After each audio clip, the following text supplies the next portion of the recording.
ऐसा ही एक बहुत महत्वपूर्ण विषय हमारे लिए और सारी दुनिया के लिए है ग्लोबल वार्मिंग, वैश्विक गर्मी, सारी दुनिया में बढ़ने वाली गर्मी। आप आजकल अगर समाचार पत्र पढ़ते हो, टेलीविजन पे खबरें देखते हो, तो अक्सर आपने ये शब्द सुना होगा कि सारी दुनिया में अभी गर्मी बढ़ रही है, धीरे धीरे दुनिया और ज्यादा गर्म हो रही है। आज से लगभग 100 वर्ष पहले दुनिया का जो औसतन तापमान होता था उसमें लगभग 2 डिग्री सेंटीग्रेड की वृद्धि हो गई है।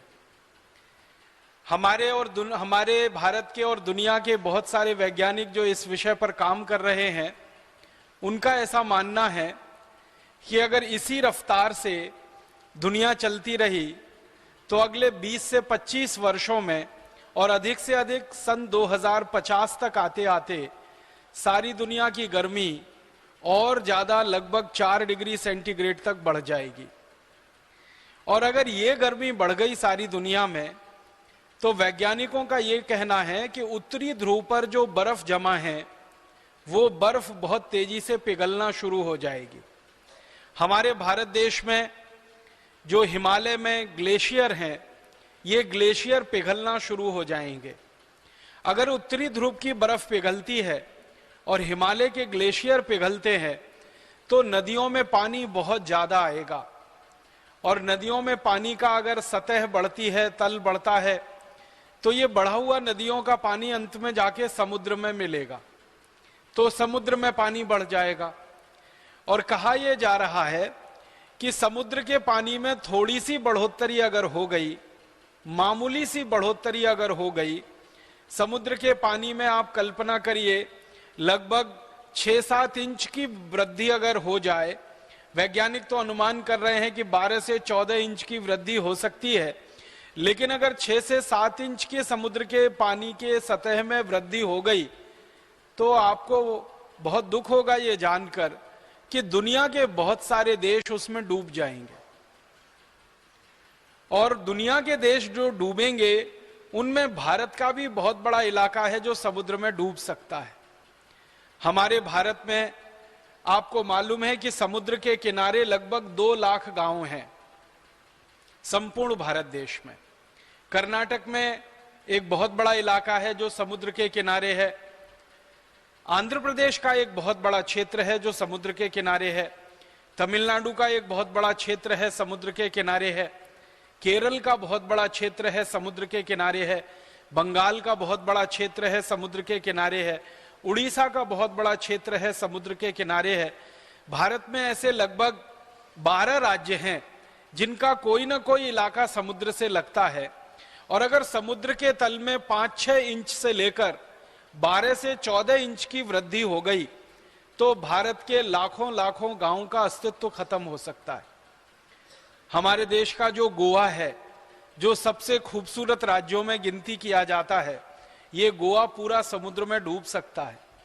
मुंबई का इलाका पूरा समुद्र में डूब सकता है। केरल का आधे से ज्यादा इलाका समुद्र में डूब सकता है। आंध्र प्रदेश का इलाका समुद्र में डूब सकता है आधे से ज्यादा।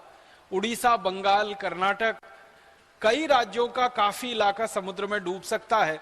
अगर संख्या में गिनती करें तो भारत के 2 लाख गांवों के लिए खतरे की घंटी है। भारत के 2 लाख गांवों के अस्तित्व के लिए बहुत बड़ा प्रश्न खड़ा होता है। और ये भारत ही नहीं, दुनिया के कई देशों के लिए खतरे की घंटी है। आपको सुनकर ताज्जुब होगा, हैरानी होगी कि दुनिया में कुछ देश तो ऐसे हैं जो पहले से ही समुद्र के सतह से नीचे बसे हुए हैं, और वहां तो ये खतरा सबसे ज्यादा है। एक छोटा सा देश है यूरोप में, उसका नाम है नीदरलैंड, हॉलैंड। ये देश तो समुद्र के नीचे बसा हुआ देश है। ज्यादातर स्थानों पर आप जब जाते हैं ना, तो वहां लिखा रहता है कि ये समुद्र के तल से इतना फीट ऊपर है, ये समुद्र के तल से इतना मीटर ऊपर है। हॉलैंड में जब जाते हैं तो वहां लिखा रहता है कि ये समुद्र के तल से इतना फीट नीचे है या समुद्र के तल से इतना मीटर नीचे है।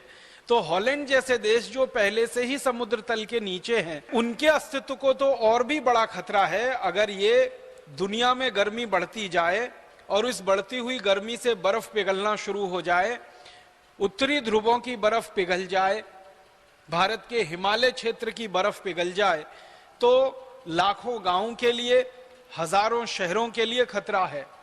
और ये गांव और शहरों के लिए खतरा है, उसके साथ साथ मनुष्य जीवन के लिए खतरा है। आप बोलेंगे वो कैसे? जब गर्मी बढ़ती है तो पूरे वातावरण का जो मौसम का चक्र है ना, वो बदल जाता है। सबसे बड़ा बदलाव क्या आता है कि मौसम के चक्र में जितनी गर्मी होनी चाहिए उसी के अनुसार बारिश होती है, जितनी बारिश होनी चाहिए उसी के अनुसार सर्दी होती है, और जितनी सर्दी होनी चाहिए उसके अनुसार फिर गर्मी होती है, और फिर जितनी गर्मी होनी चाहिए उसके अनुसार बारिश होती है। माने गर्मी, सर्दी, बारिश ये सब एक दूसरे के साथ आंतरिक रूप से बहुत गहराई से जुड़े हुए हैं। थोड़ी गर्मी बढ़े तो बारिश कम ज्यादा होती है, थोड़ी गर्मी बढ़े तो सर्दी भी कम ज्यादा होती है। अब बारिश कम ज्यादा हो जाए तो हमारे देश के कृषि उत्पादन पर बहुत बुरा असर पड़ता है। इसी तरह से सर्दी कम ज्यादा हो जाए तो कृषि उत्पादन पर बहुत बुरा असर पड़ता है। मैं एक छोटे से उदाहरण से आपको ये समझाता हूं। सर्दियों का सत्र शुरू हो गया है।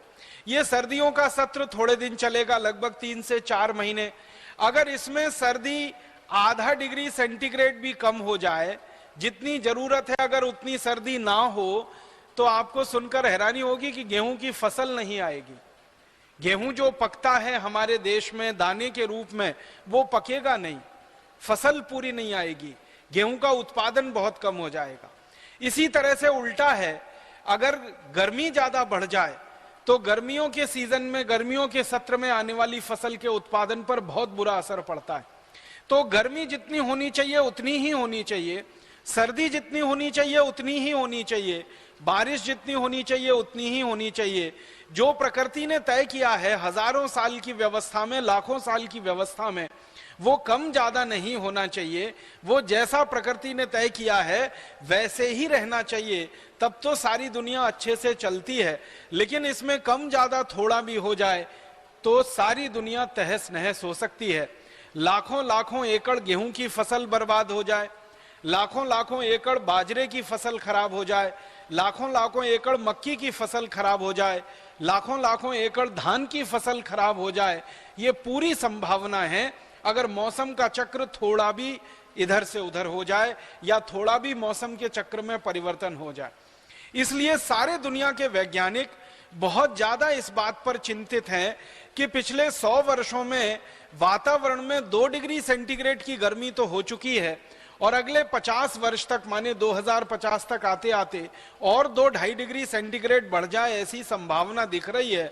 तो सारी दुनिया ऊपर से नीचे तहस नहस हो जाएगी और दुनिया में भयंकर आफत और प्रलय आ जाएगी।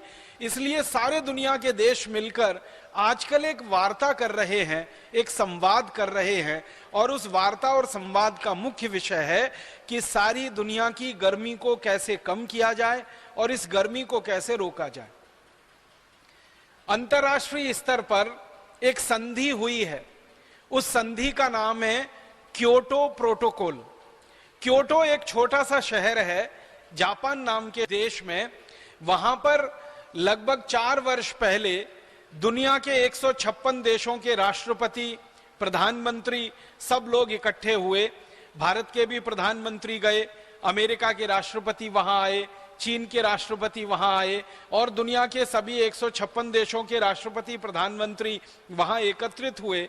सबने मिलकर आपस में एक फैसला किया, और फैसला ये किया है कि सारी दुनिया में जितनी गर्मी बढ़ रही है उसके कारणों का पता लगाया जाए। जो जो कारण से गर्मी बढ़ रही है उन कारणों को ठीक करने के लिए सारे देश मिलकर प्रयास करें।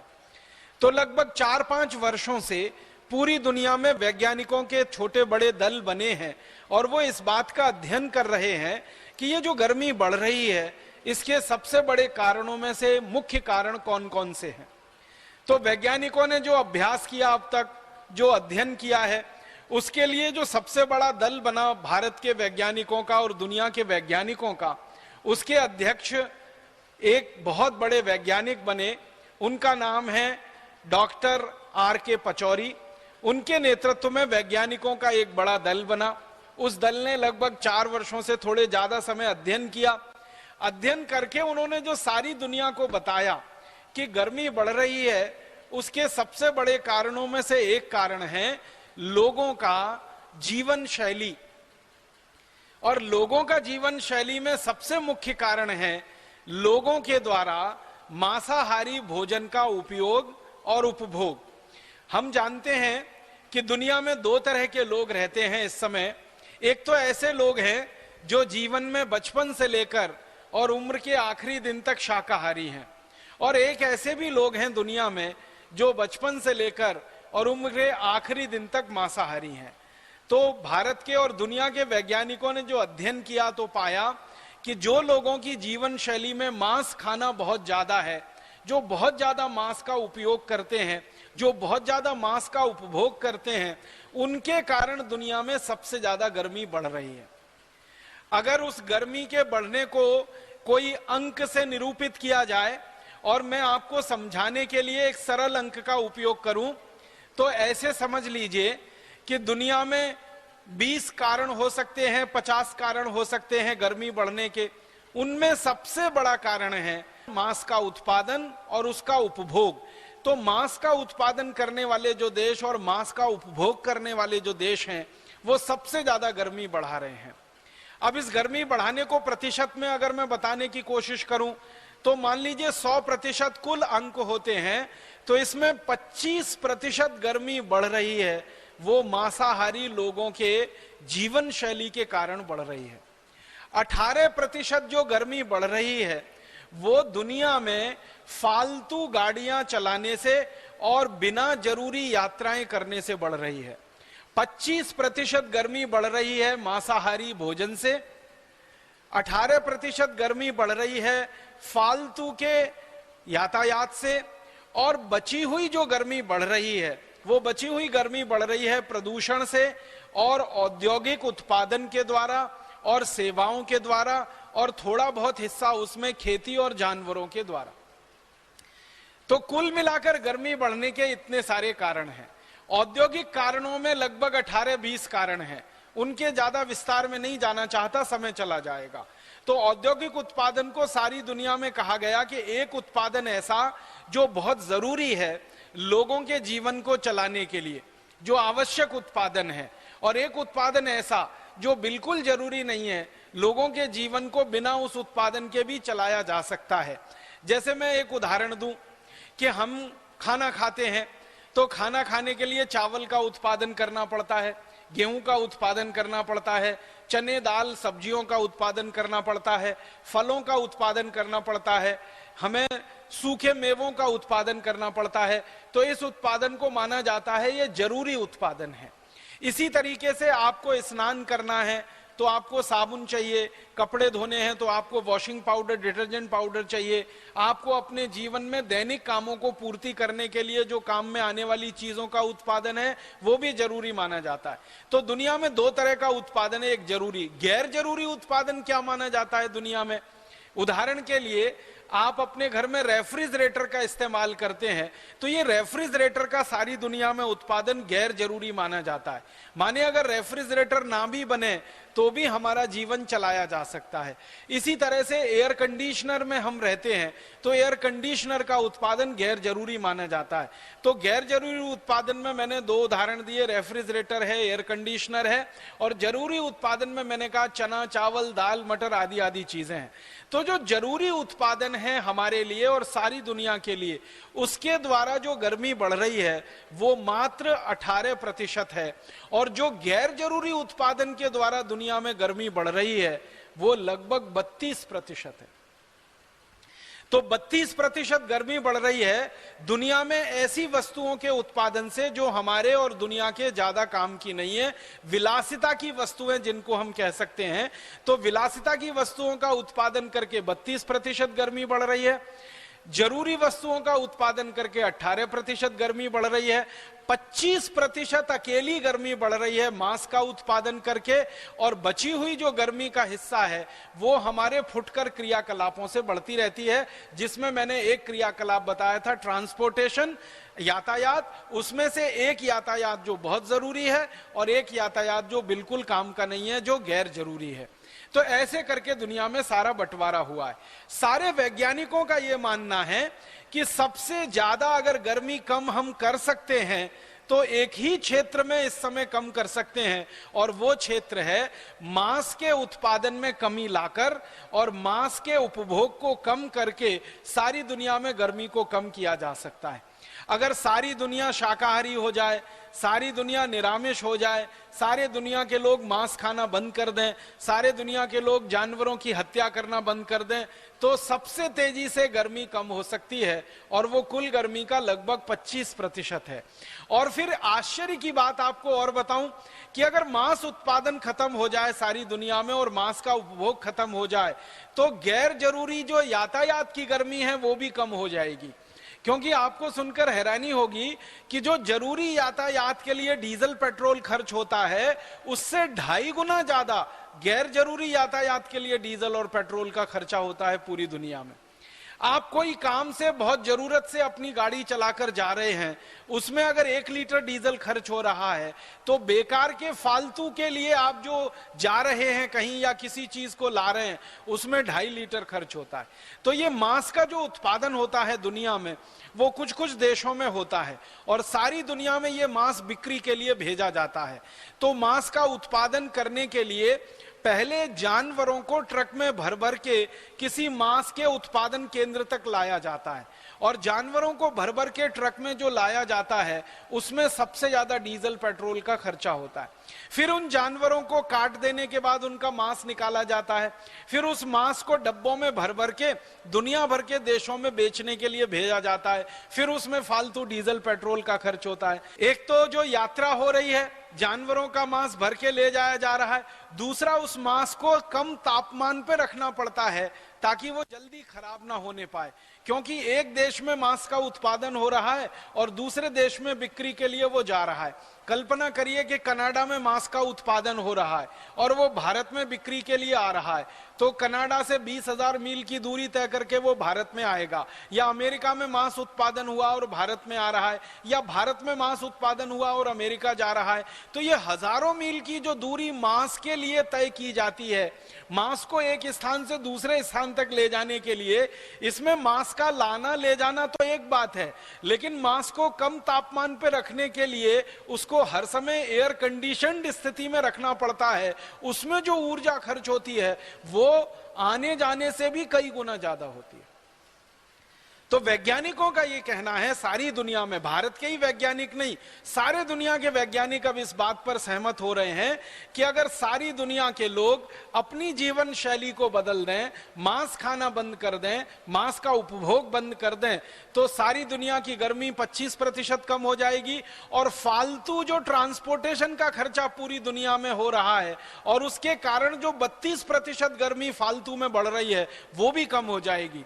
तो 25% एक और 32% एक, दोनों को मिला दो तो लगभग आप कल्पना करो 60% गर्मी तो सीधे कम होती है अगर सारी दुनिया के लोग मांस खाना बंद कर दें और मांसाहारी भोजन का उपभोग करना बंद कर दें। फिर आपके मन में एक तर्क आएगा, और सारी दुनिया के मांस खाने वाले ये तर्क देते हैं कि अच्छा ठीक है, आपकी बात हमने मान ली, भारत स्वाभिमान की बात हमने मान ली, परम पूजनीय स्वामी जी हर समय कहते हैं मांस मत खाओ, उनकी बात हमने मान ली, और सारी दुनिया ने थोड़ी देर के लिए, कल्पना करो, ये बात मान ली कि मांस नहीं खाएंगे। तो क्या सबके लिए गेहूं है खाने को? क्या सबके लिए चावल है खाने को? क्या इतना कृषि उत्पादन है जो सबका पेट भर सकता है? गेहूं, चावल, चना, दाल, मटर, सब्जियां और फल इतने पैदा होते हैं क्या? दूध इतना पैदा होता है क्या दुनिया में जो सबका पेट भर सकता है? इस विषय को जानने और समझने के लिए मैंने थोड़ा अध्ययन और अभ्यास किया। उसमें से जो आंकड़े निकले हैं और जो जानकारियां निकली हैं वो मैं आपके सामने रखना चाहता हूं, और तब आपको ये बात स्पष्ट हो जाएगी कि अगर सारी दुनिया मांस खाना बंद कर दे तो इस दुनिया में इतना अनाज पैदा हो रहा है कि वो सारी दुनिया के एक एक व्यक्ति का तो पेट भर ही देगा, इसके बराबर की दूसरी दुनिया और पैदा हो जाए तो भी सबका पेट भर देगा। मैं आपको ये आंकड़े से बताने की कोशिश करता हूं। इस समय पूरी दुनिया में 650 करोड़ लोग रहते हैं। भारत में 115 करोड़ लोग हैं, चीन में 140 करोड़ लोग हैं। ये दो देश दुनिया में हैं जो सबसे ज्यादा जनसंख्या वाले हैं। इसके अलावा तीसरा बड़ा देश है अमेरिका, जहां पर लगभग 27 करोड़ हैं। फिर यूरोप के 15 देश हैं, फ्रांस है, जर्मनी है, ब्रिटेन है, हॉलैंड है, स्पेन है, पुर्तगाल है। ये 15 देश मिलाकर इनकी संख्या 30 करोड़ है। फिर अफ्रीका है, फिर लैटिन अमेरिका। सारी दुनिया में लगभग 650 करोड़ लोग हैं। अभी जितना भोजन माने गेहूं, चावल, चना, दाल, मटर, सब्जियां, फल आदि पूरी दुनिया में जो पैदा होता है 650 करोड़ लोगों के लिए तो पर्याप्त है ही। अगर मांस खाना दुनिया में बंद हो जाए और मांस उद्योग पर ताला लग जाए तो जितना भोजन आज पैदा हो रहा है ये 1300 करोड़ लोगों के लिए पर्याप्त हो जाएगा। मैं ये जो कहना चाहता हूं वो ये बात कहना चाहता हूं। अभी तो 650 करोड़ लोग हैं और 650 करोड़ लोग दुनिया में पैदा हो जाएं।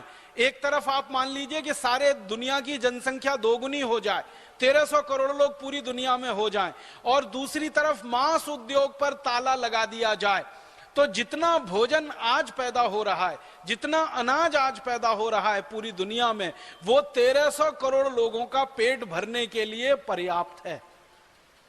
आप बोलेंगे वो कैसे? ये बात समझ में नहीं आई। इस बात को मैं समझाना चाहता हूं ऐसे कि दुनिया में जो मांस का उत्पादन होता है ना, उसकी प्रक्रिया क्या है वो हमें जान लें। दुनिया में मांस उत्पादन होता है जानवरों का कत्ल करके, और जानवरों में सबसे ज्यादा कत्ल होने वाला जो प्राणी है उसका नाम है गाय, और गाय के वंश का बैल, और गाय के वंश के बछड़े और बछड़ी, सबसे ज्यादा ये कत्ल होते हैं पूरी दुनिया में। उसके बाद दूसरे नंबर पर जो सबसे ज्यादा कत्ल होने वाला प्राणी है पूरी दुनिया में वो है सूअर, और उसके बाद तीसरे नंबर पर जो सबसे ज्यादा कत्ल होने वाला प्राणी है पूरी दुनिया में वो है भैंस, और चौथे नंबर पर जो सबसे ज्यादा कत्ल होने वाला प्राणी है वो है बकरी और बकरे और भेड़, और पांचवें नंबर पर जो सबसे ज्यादा कत्ल होने वाला जानवर है वो है मुर्गे और मुर्गियां, और उसके बाद छोटे पक्षी, उनकी तो संख्या और उनकी कोई गिनती नहीं है। इन जानवरों को कत्ल करने से पहले इनके शरीर में मांस ज्यादा हो तो कत्ल करने वाले उद्योगों को फायदा ज्यादा होता है। तो जानवरों के शरीर में मांस बढ़ाने के लिए वो जानवरों को अनाज खिलाते हैं, गेहूं खिलाते हैं, गेहूं के अलावा चावल और चना आदि खिलाते हैं, और मकई खिलाते हैं, बाजरी खिलाते हैं।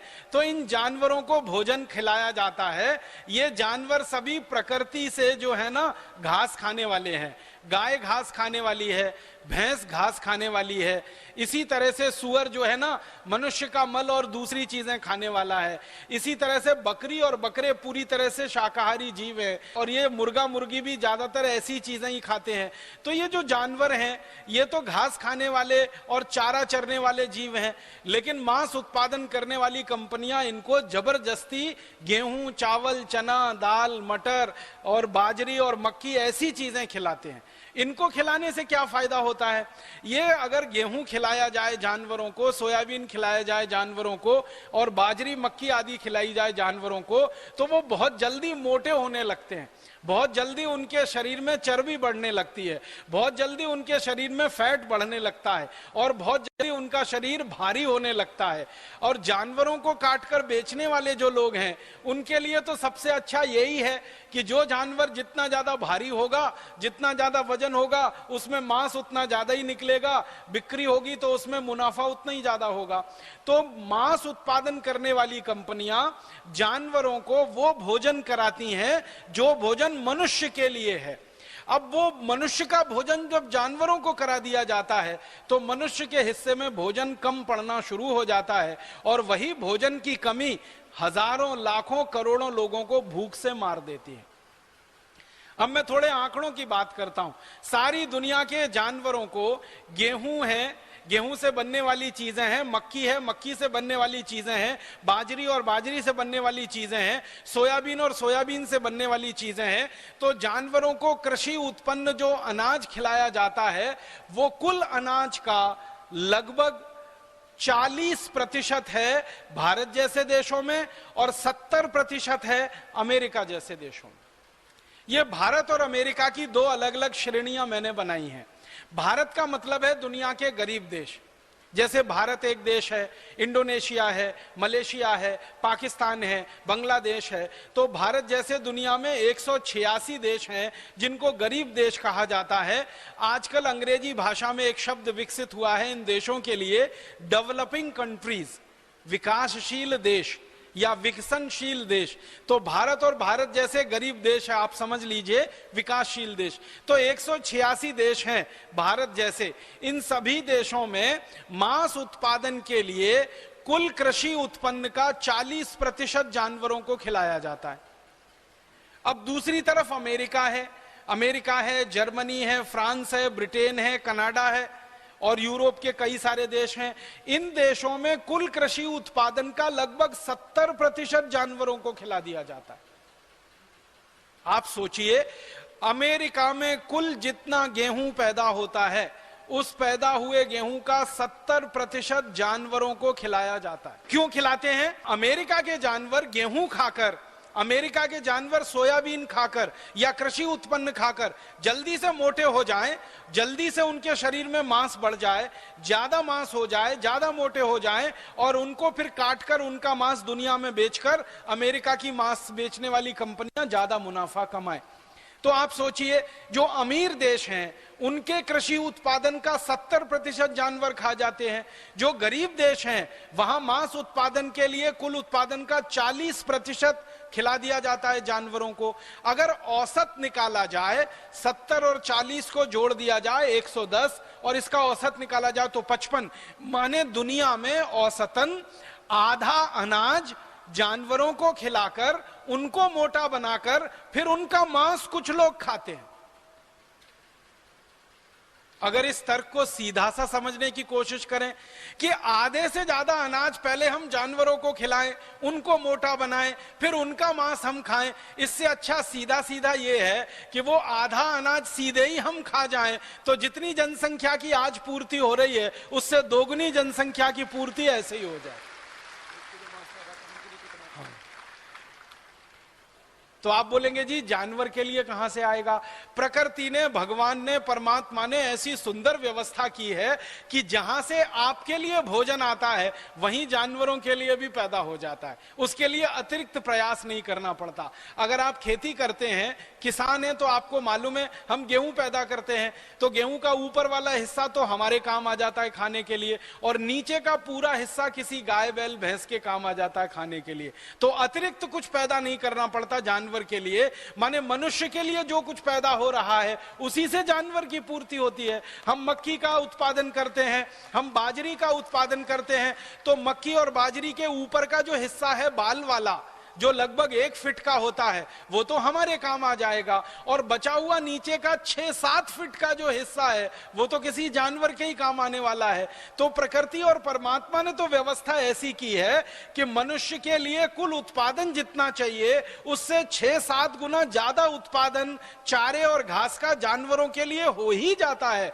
उसके लिए कोई अतिरिक्त प्रयास नहीं करना पड़ता। इसलिए जानवरों की हमें यह चिंता छोड़ देनी पड़ेगी कि अगर हम उनको अनाज नहीं खिलाएंगे तो उनका पेट कहां से भरेगा। उनका पेट भरने के लिए तो प्रकृति और परमात्मा ने व्यवस्था की हुई है, आप उसकी चिंता मत करिए। आप तो सिर्फ इतनी चिंता करिए कि अपने पेट में ये जानवरों को काट काट कर डालना बंद कर दीजिए, इनका मांस खाना बंद कर दीजिए। सारी दुनिया की व्यवस्था तो बहुत सुंदर और बहुत अच्छे से है। मैं थोड़ी सी और बात समझाने के लिए कुछ आपके सामने आंकड़े रखना चाहता हूं।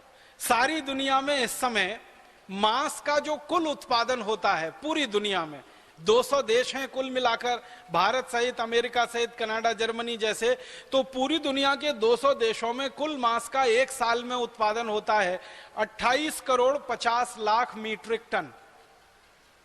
1 मीट्रिक टन में लगभग 1000 किलोग्राम होते हैं।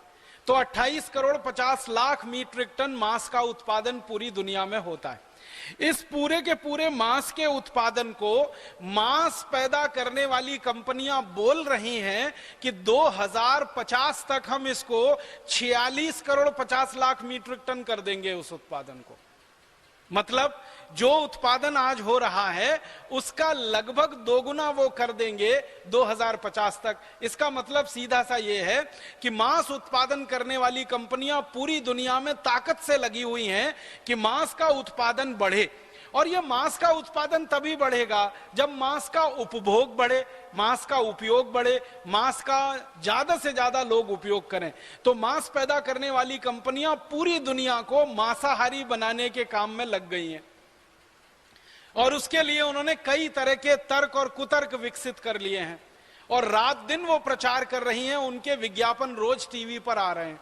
भारत में भी आपने देखा है ना, ये मांस उत्पादन करने वाली कंपनियों का ही विज्ञापन है, संडे हो या मंडे कभी भी खाओ अंडे, आपने देखा होगा।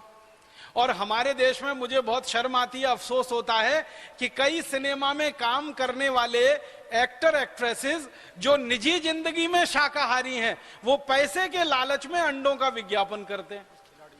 और हमारे देश के कुछ खिलाड़ी भी हैं, क्रिकेट खेलने वाले खिलाड़ी हैं, अन्य खेल खेलने वाले खिलाड़ी हैं, और हमारे देश के और भी कई ऐसे अच्छे लोग जिनको माना जाता है मीडिया में, वो भी लग गए हैं। तो पूरी दुनिया में मांस का उपभोग बढ़े और मांस का उपयोग बढ़े, इसके लिए कंपनियां करोड़ों करोड़ों रुपए विज्ञापन पे खर्च कर रही हैं। तो अभी 28 करोड़ 50 लाख टन मांस उत्पादन होता है। 2050 तक उम्मीद है कि ये 46 करोड़ टन होगा, अगर वो सफल हो गए तो।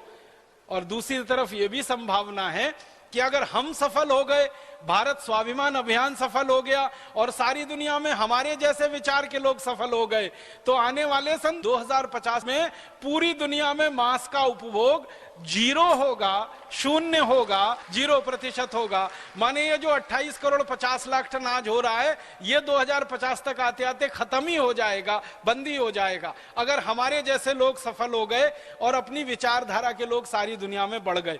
तो ये लड़ाई अब देवासुर संग्राम की लड़ाई है।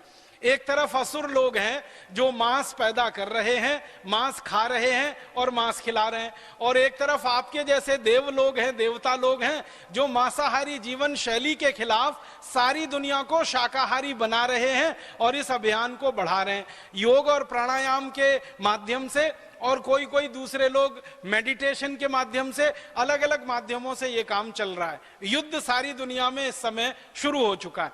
ये मांस पैदा करने वाले जो सारी दुनिया में लोग हैं, जितना मांस ये पैदा करते हैं, इन मांस के पैदा होने के जो उपभोग के बारे में एक जानकारी देना चाहता हूं कि एक तरफ दुनिया में भारत जैसे 186 गरीब देश हैं और एक तरफ अमेरिका जैसे दुनिया में 16 अमीर देश हैं। तो 16 अमीर देशों में कुल मांस उत्पादन का 60% खपत होता है और 186 देशों में कुल मांस उत्पादन का मात्र 40% खपत होता है। इसका मतलब बहुत साफ है कि गरीब देश अभी भी बहुत ज्यादा धार्मिक हैं, बहुत ज्यादा नैतिक हैं, गरीब देश अभी भी बहुत ज्यादा सात्विक हैं और गरीब देश अभी भी बहुत ज्यादा पवित्र हैं। अमीर देश जिनकी संख्या मात्र 16 है, वहां 60% मांस का उपभोग होता है। माने 28 करोड़ 50 लाख टन के आंकड़े को आप निकालेंगे तो लगभग 18-19 करोड़ टन मांस का उपभोग और उत्पादन तो अमीर देशों में ही है, गरीब देशों में तो काफी कम है। इसका मतलब गरीब देशों में अभी भी शाकाहारी लोग ज्यादा हैं, सामिश लोग अमीर देशों में ज्यादा हैं। मैं इसको थोड़ा और आगे बात करूं, ये अमीर देशों में और सारी दुनिया में जो मांस का उपभोग और उत्पादन है, इसमें मुर्गे मुर्गियों का जो उत्पादन है, मुर्गे मुर्गियों के मांस का वो करीब 9 करोड़ टन है, सुअर के मांस का उत्पादन करीब 10 करोड़ टन है, गाय के मांस का उत्पादन 6 करोड़ 70 लाख टन है। अब इतना मांस जो पूरी दुनिया में पैदा हो रहा है, 28 करोड़ 50 लाख मीट्रिक टन, इस मांस के उत्पादन के लिए हर साल पूरी दुनिया में 56 अरब जानवरों का कत्ल होता है। 56 अरब जानवरों का माने 5600 करोड़ जानवरों का कत्ल होता है। और ये बड़े जानवर हैं, बड़े जानवर का माने गाय है, बैल है, भैंस है, ये बड़े जानवर हैं, बकरे हैं, बकरियां हैं, मुर्गे हैं, मुर्गियां हैं, वहां तक तो गिनती होती है, सुअर भी इसमें है। उसके नीचे जो छोटे पक्षियों की गिनती है वो अंदाजा लगाया जाता है, उनको गिनना बहुत मुश्किल हो जाता है। तो 5,600 करोड़ निर्दोष जानवरों को, मूक जानवरों को, जिन्होंने दुनिया में कभी किसी का अहित नहीं किया, किसी का नुकसान नहीं किया, ऐसे जानवरों को काट दिया जाता है 28 करोड़ 50 लाख मीट्रिक टन मांस पैदा करने के लिए। इस मांस के उत्पादन में भारत की क्या स्थिति है उसके बारे में भी मैं बताना चाहता हूं। भारत में हर साल मात्र 58 लाख मीट्रिक टन मांस का उत्पादन होता है। पूरी दुनिया में 28 करोड़ 50 लाख मीट्रिक टन उत्पादन है मांस का। भारत में मात्र 58 लाख मीट्रिक टन मांस का उत्पादन है। माने पूरी दुनिया के अगर प्रतिशत में निकाला जाए तो पूरी दुनिया के मांस के उत्पादन का 10% निकलेगा तो करीब 2 करोड़ 80 लाख निकलेगा, 5% निकलेगा तो करीब 1 करोड़ 40 लाख निकलेगा। 2.5% के आसपास भारत में मांस का उत्पादन है। पूरी दुनिया के कुल मांस के उत्पादन में भारत की स्थिति 2.5% उत्पादन की ही है। माने अगर दुनिया के हिसाब से आंकड़ों में बात की जाए तो भारत में मांस का उत्पादन अभी काफी कम है। माने भारत में मांस खाने वाले लोग काफी कम हैं। माने भारत में सबसे ज्यादा संभावना है सभी लोगों के जल्दी से जल्दी शाकाहारी हो जाने की। भारत में जनसंख्या के प्रतिशत के अनुसार मैं बात करूं तो भारत में अगर मान ले 115 करोड़ नागरिक रहते हैं तो आंकड़ों के अनुसार इनमें लगभग 70% नागरिक हैं जो शाकाहारी हैं, जो पूरी तरह से शाकाहार पर जीवन जीते हैं अपना, और 30% भारतवासी हैं जो मांसाहारी हैं, जो मांस खा के अपना जीवन बिताते हैं। भारत में मांस के उत्पादन में गाय का मांस 14 लाख टन पैदा होता है, भैंस का मांस करीब 14 लाख टन पैदा होता है, मटन करीब 2.5 लाख टन पैदा होता है, बकरे बकरी का मांस करीब 4.5 लाख टन है, सुअर का मांस 6,30,000 टन है, मुर्गे मुर्गी का मांस 16 लाख टन है। और इस पूरे मांस को पैदा करने के लिए भारत सरकार के पिछले साल के आंकड़े हैं 2008 के कि ये भारत में 58 लाख मीट्रिक टन मांस पैदा करने के लिए 10 करोड़ 50 लाख जानवरों का पिछले साल कत्ल किया गया। और ये 10 करोड़ 50 लाख जानवरों का जो कत्ल हमारे देश में किया गया, इनमें लगभग 4.5 करोड़ जानवर हैं जो गाय बैल भैंस की कैटेगरी के हैं, माने बड़े जानवर हैं, और बचे हुए सारे छोटे जानवर हैं, बकरे बकरी मुर्गे मुर्गियां आदि आदि। तो भारत देश में लगभग 3,600 तो सरकार के रजिस्टर्ड कत्ल खाने हैं और करीब 36,000 अनरजिस्टर्ड कत्ल खाने हैं। इनके द्वारा कुल मिलाकर ये 10 करोड़ जानवर हर साल काटे जा रहे हैं और उसमें से 58 लाख मीट्रिक टन मांस पैदा हो रहा है। ये भारत की स्थिति है। इसी तरह चीन के बारे में अगर बात करूं तो चीन में हर साल 12 करोड़ मीट्रिक टन मांस पैदा होता है। और इसी तरह अमेरिका की बात करें तो अमेरिका में 4.5 करोड़ मीट्रिक टन मांस हर साल पैदा होता है। यूरोप की बात करें तो यूरोप में हर साल करीब 3.6 करोड़ मीट्रिक टन का है और दूसरे देशों में उससे कुछ कम है। अब ये जो मांस उत्पादन हो रहा है सारी की सारी दुनिया में, भारत सहित, इस मांस उत्पादन में 4-5 नुकसान सबसे बड़े हो रहे हैं।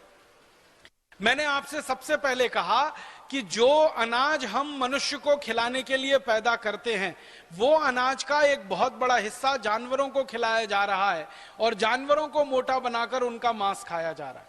अगर जानवरों वाला अनाज सीधे मनुष्य को खाने को मिल जाए तो सारी दुनिया की भुखमरी खत्म हो जाए एक बार में ही।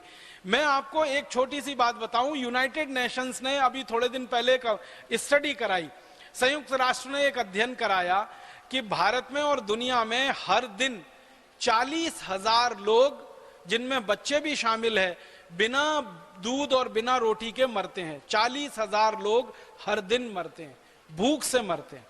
और सारी दुनिया में लगभग 200 करोड़ लोगों को भूखमरी की हालत है।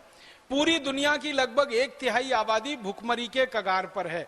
मैंने आपसे कहा था कि 650 करोड़ की पूरी दुनिया है, उसमें 200 करोड़ लोगों को हर समय भूखमरी की हालत रहती है और इनमें से 40,000 लोग हर दिन मर जाते हैं सारी दुनिया में भूख के कारण। अब इतने सारे लोग हर दिन मर रहे हों भूख के कारण, तो इन लोगों की भूखमरी खत्म हो जाए और 200 करोड़ लोगों की भूखमरी हमेशा के लिए खत्म हो जाए, उसके लिए संयुक्त राष्ट्र संघ की संस्था जिनका नाम है food and agricultural organisation FAO, उन्होंने एक सर्वेक्षण किया और उनकी रिपोर्ट ये कहती है कि सारी दुनिया के मांस खाने वाले लोग अपने मांस के उपभोग में सिर्फ 10% की कटौती कर दें, सिर्फ 10%। माने जो लोग सारी दुनिया में मांस खा रहे हैं ना, उनमें से 10% लोग शाकाहारी हो जाएं, तो एक भी बच्चा पूरी दुनिया में भूख से नहीं मरेगा और एक भी व्यक्ति पूरी दुनिया में भूख से नहीं मरेगा। इसको दो तरह से समझ सकते हैं। अमेरिका में हर आदमी साल में 165 किलो मांस खा जाता है। चीन में हर आदमी साल में 95 किलो मांस खा जाता है। यूरोप में हर आदमी साल में लगभग 130 किलो मांस खा जाता है, यूरोप और कनाडा मिला के। तो कनाडा और यूरोप में 130 किलो मांस आदमी साल में खा जाता है, अमेरिका में 165 किलो खा जाता है, चीन में करीब करीब 95 किलो मांस हर आदमी साल में खा जाता है। भारत में हर आदमी साल में जो मांसाहारी है 3.5 किलो मांस खा जाता है। तो भारत की गिनती अगर अमेरिका, चीन और यूरोप की तुलना में करें तो बहुत नीचे आती है मांस खाने वालों में। फिर भी भारत के लोग अगर 10% मांस कम खाएं या भारत में 10% लोग शाकाहारी हो जाएं, अमेरिका में हर आदमी जो 165 किलो मांस साल का खा रहा है, वो अगर 165 किलो मांस को 150 किलो कर दे साल में खाना, या कनाडा का आदमी 120 किलो कर दे या 115 किलो कर दे और चीन का आदमी 80 किलो कर दे, अपने अपने मांस में 10% की कटौती कर दें अगर वो खाने में, तो दुनिया के 200 करोड़ लोगों का हमेशा के लिए पेट भरा जा सकता है। और 40,000 बच्चे जो रोज भूखे मर रहे हैं और बड़े लोग भी उनके साथ मर रहे हैं, उनकी जिंदगी में कभी भूखमरी से मौत नहीं हो सकती है। मतलब सीधा सा ये है कि मांसाहारी जीवन अगर छोड़ते हैं तो दुनिया के सारे लोगों को जिंदा रहने के लिए रास्ता खुलता है, दुनिया के लोगों का पेट भरता है। ये कितनी बड़ी बात है। और ये बात अभी अध्ययन में से निकल कर आई है जो संयुक्त राष्ट्र की संस्थाओं ने किया है। इसका मतलब बहुत साफ है कि दुनिया में जो लोगों को सेवा करनी है और लोगों का पेट भरना है, लोगों का जीवन अच्छा बनाना है, अगर सब मिलकर पूरी ताकत से एक ही काम में लग जाएं कि लोगों का मांस छुड़ा दें या लोगों को शाकाहारी बना दें, तो इतनी बड़ी सेवा पूरी दुनिया की हो सकती है, शायद ही कोई दूसरी सेवा उसके सामने हो। भूखे को भोजन देना और मरते हुए को जीवन देना, इससे बड़े पुण्य का काम पूरी दुनिया में कोई नहीं होता। भारत के शास्त्रों में और भारत के पुराने ऋषि महर्षियों के द्वारा कई किए गए आप्त वचनों में जो सबसे महत्व की बात है वो ये है, भूखे को भोजन देना, मरते हुए को जीवन देना, इससे बड़ा सेवा का और पुण्य का कोई काम नहीं है। तो अगर दुनिया के भूखे लोगों को भोजन देना है, मरते हुओं को जीवन देना है, तो हम सब पूरी दुनिया के लोगों को एक ही काम में ताकत से लग जाना चाहिए, लोगों को शाकाहारी बनाना चाहिए, लोगों का मांस छुड़वाना चाहिए।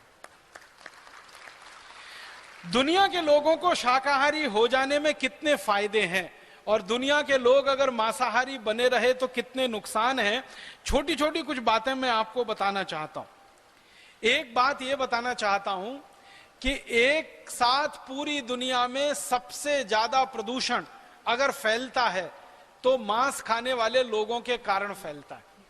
क्यों? प्रदूषण में जिन जिन चीजों को हम गिनते हैं, हवा जहरीली हो रही है, पानी जहरीला हो रहा है, हवा में कमी आ रही है, पानी में कमी आ रही है, और खेत के लिए काम आने वाली मिट्टी में खराबी आ रही है, और जंगल तेजी से कट रहे हैं, पूरी दुनिया में पेड़ों की संख्या कम हो रही है। ये सब कारण माने जाते हैं पर्यावरण प्रदूषण। दुनिया में जो जो अध्ययन हो रहे हैं वैज्ञानिकों के द्वारा, वो अध्ययन ये बता रहे हैं कि सारी दुनिया में तेजी के साथ जो जंगलों में कटाई हो रही है, उस कटाई का सबसे बड़ा कारण है मांस उद्योग का बढ़ते चले जाना। तेजी से जंगल खत्म हो रहे हैं, तेजी से जंगल कट रहे हैं, वो मांस उद्योग के कारण जंगल कट रहे हैं और जंगल खत्म हो रहे हैं। आप बोलेंगे वो कैसे हो रहे हैं? मांस उद्योग के द्वारा मांस का उत्पादन करने के लिए और उत्पादन को पैक करने के लिए और उस पैकिंग को एक जगह से दूसरी जगह भेजने के लिए सबसे ज्यादा जो कच्चा माल खर्च हो रहा है वो लकड़ी खर्च हो रही है। आपने देखा है मांस के जो पैकेट होते हैं, जो डब्बे बनाए जाते हैं, उन डब्बों में जो मटेरियल इस्तेमाल किया जाता है, जिन चीजों से वो डब्बे बनाए जाते हैं, उन चीजों का सबसे ज्यादा आने का काम वो जंगल से ही होता है। जंगल में खास किस्म के पेड़ों का कटना, उसके द्वारा खास किस्म के कागज का उत्पादन और उस खास किस्म के कागज का पैकिंग के लिए उपयोग और उस पैकिंग को एक जगह से दूसरी जगह भेजने के लिए और बड़ी पैकिंग का उपयोग, इसमें सबसे ज्यादा जंगल कटते हैं और उन जंगलों के कटने से सारी दुनिया में पर्यावरण का प्रदूषण हो रहा है। वैज्ञानिकों का यह कहना है कि तेजी के साथ जंगलों की समाप्ति अगर हमें रोकनी है और जंगलों को बढ़ावा देना है तो ये मांस उद्योग को बंद कर दिया जाए, तभी यह संभव हो पाएगा, अन्यथा वो संभव नहीं हो पाएगा। दूसरा, सारी दुनिया में पानी का सबसे ज्यादा खर्चा अगर कोई करता है तो ये मांस उद्योग करता है। मैं आपको एक हैरान करने वाले आंकड़े की तरफ ध्यान दिलाना चाहता हूं। 1 किलो मांस पैदा करना पड़े और 1 किलो गेहूं पैदा करना पड़े, 1 किलो मांस पैदा करना पड़े और 1 किलो चावल पैदा करना पड़े, 1 किलो दाल पैदा करनी पड़े और 1 किलो मांस पैदा करना पड़े, 1 किलो मक्की और बाजरा पैदा करना पड़े और 1 किलो मांस पैदा करना पड़े, दोनों स्तर पर उपयोग होने वाले पानी में कितना अंतर है जमीन आसमान का। आप जानते हैं सबसे ज्यादा पानी का उपयोग होता है चावल की खेती में, चावल पैदा करने में सबसे ज्यादा पानी लगता है। उसके बाद दूसरे नंबर पर गन्ने की खेती में सबसे ज्यादा पानी लगता है। तो गन्ने और चावल की खेती में से अगर 1 किलो चावल हम पैदा करें, 1 किलो चावल पैदा करने में 5000 लीटर पानी खर्च होता है। खराब से खराब जमीन की बात कर रहा हूं मैं।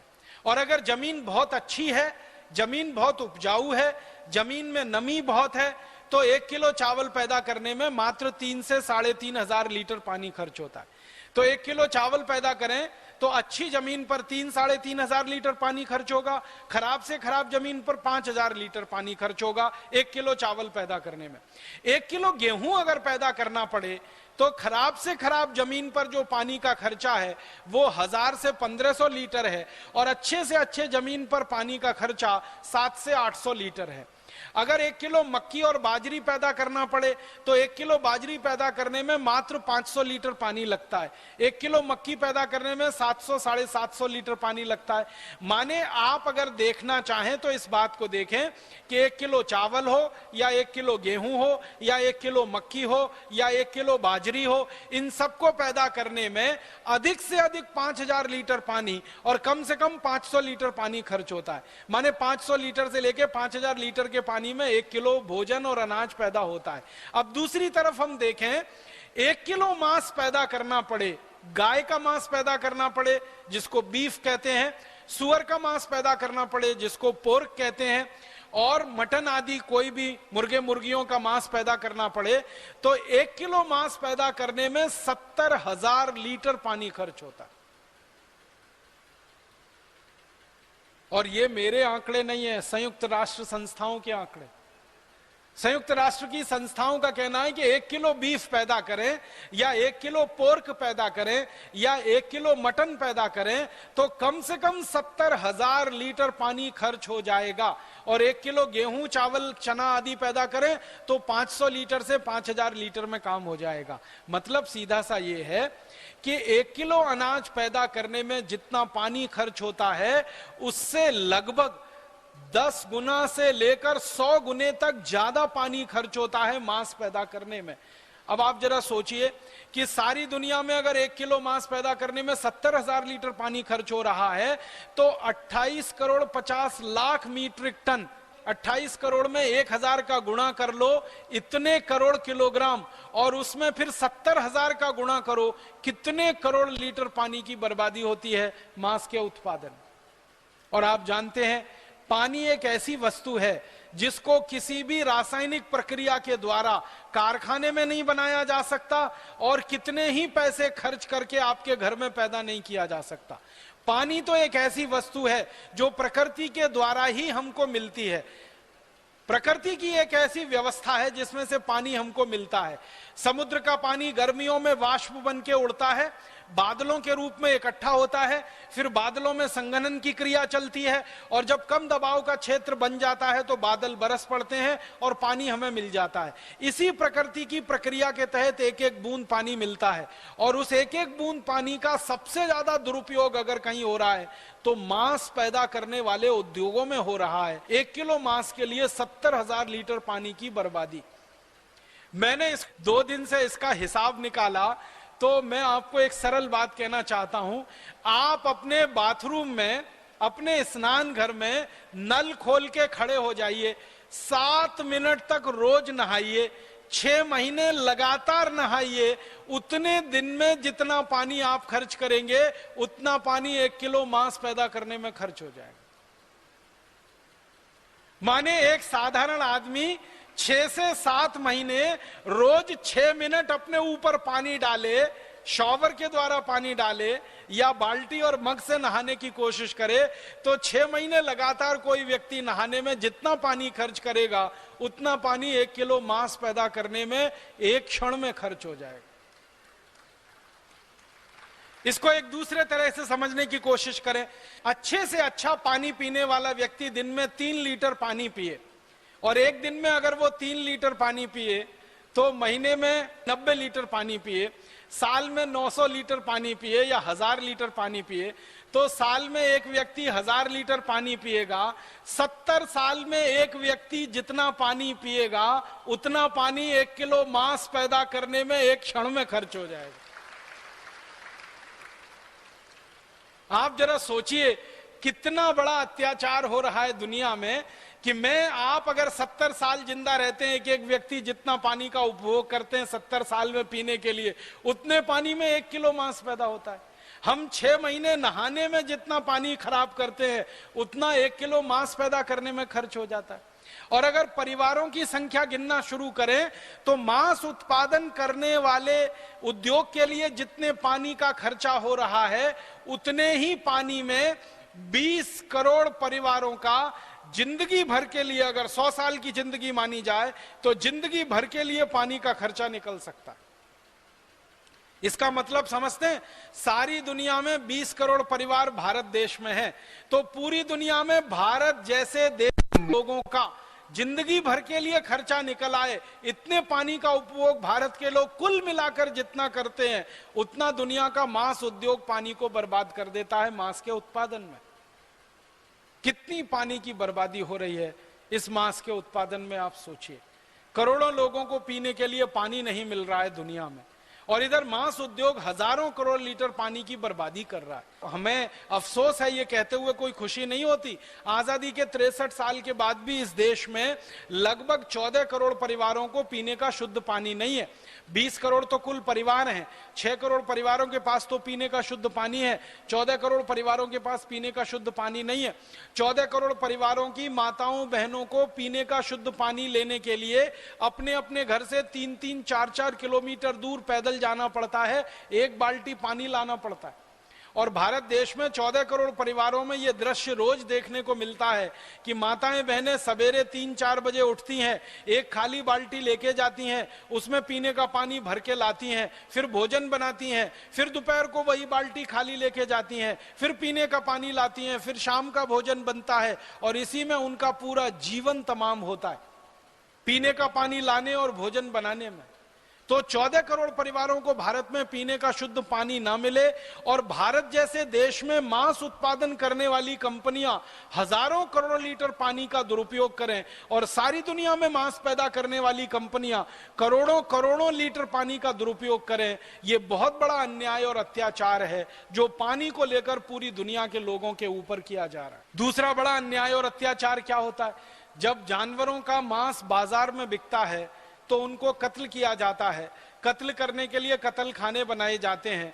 इन कत्ल खानों में जब जानवरों को कत्ल किया जाता है तो बहुत बेरहमी के साथ किया जाता है, बहुत हिंसा होती है, बहुत अत्याचार होता है। आप अगर देख लेंगे किसी जानवर को कत्ल खाने में कत्ल होते हुए तो बहुत दिन तक शायद आपको नींद नहीं आएगी, आपको खाना अच्छा नहीं लगेगा। इतने ज्यादा बर्बरता से जानवरों को कत्ल किया जाता है, और जानवरों का कत्ल होते समय उनकी जो चीत्कार निकलती है, उनके शरीर से जो स्ट्रेस्ड हार्मोन निकलते हैं और उसकी जो शॉक वेव्स निकलती हैं वो पूरी दुनिया को तरंगित कर देती हैं, कंपायमान कर देती। आपको एक छोटे से उदाहरण से समझाता हूं। जब किसी जानवर को काटा जाता है तो क्या स्थिति होती होगी, आप इसको थोड़ी देर की कल्पना करके समझने की कोशिश करिए। आपके ऊपर अगर कोई व्यक्ति हमला करे और आपको मार डालने की कोशिश करे तो आपने महसूस किया है आपके दिल की धड़कन बढ़ जाती है। उस समय आपने महसूस किया होगा आपके माथे पे बहुत तेज पसीना आने लगता है, आपकी हथेलियों में पसीना आने लगता है, आपके पांव में पसीना आने लगता है, आपके दिल की धड़कन बढ़ जाती है, आपका ब्लड प्रेशर बहुत तेजी से बढ़ने लगता है। माने शरीर में कुछ खास तरह के परिवर्तन आते हैं जब कोई हमारे ऊपर हमला करता है। और हमला करने की स्थिति में हमारा शरीर, हमारा मन दो ही प्रयास करता है, या तो हमलावर से हम लड़ जाएं, भिड़ जाएं, या वहां से भागकर अपनी जान बचाएं। तीसरा कोई प्रयास आपका शरीर उस समय नहीं कर सकता। तो आप सोचिए कि जब आपके ऊपर कोई हमला करने के लिए तैयारी करता है और आपके शरीर में इस तरह के बड़े परिवर्तन आते हैं, तो जानवरों की जब हत्या की जाती है तो उनके ऊपर जब हमला किया जाता होगा तो उनके शरीर में कितने परिवर्तन आते होंगे। कत्ल खानों को अंदर से जिन लोगों ने देखा है, कत्ल खानों के ऊपर जिन लोगों ने फिल्में बनाई हैं, कत्ल खानों के ऊपर जिन लोगों ने वीडियो फिल्में बनाई हैं, वो सारी दुनिया में अभी उपलब्ध हैं। कभी आप चाहें तो आपको भी वो सब दिखाई जा सकती हैं। लेकिन मैंने तो वो फिल्में देखी हैं, मुझे 3-3 दिन नींद नहीं आई है, बहुत सारे दिन तक खाना खाने का दिल नहीं किया है। इसलिए कई बार लगता है कि लोगों को ये हिंसा क्यों दिखाई जाए, क्रूरता क्यों दिखाई जाए।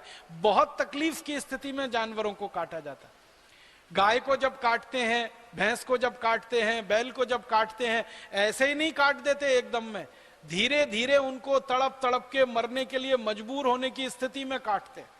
पहले तो उनको भूखा रखा जाता है और बार बार भूखा रख के उनके शरीर को कमजोर किया जाता है।